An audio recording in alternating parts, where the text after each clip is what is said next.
Ito na, okay po. Game. Okay, Bogs.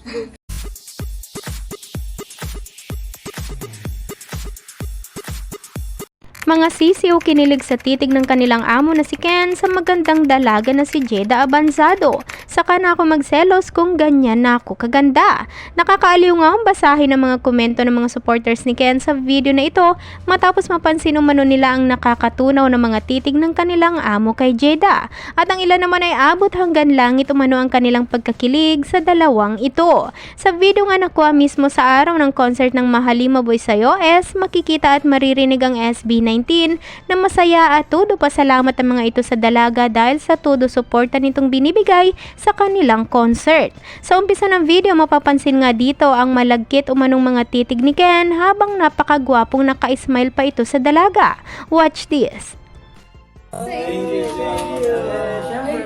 Thank you. Uy, ako lang muna. Kanino pong phone? Ito na, okay po. Game. Okay, Bogs. 1, 2, 3, smile. One more. 1, 2, 3. 1, 2. Kina po. Arigatou gozaimasu. Thank you. AJ, baka yun.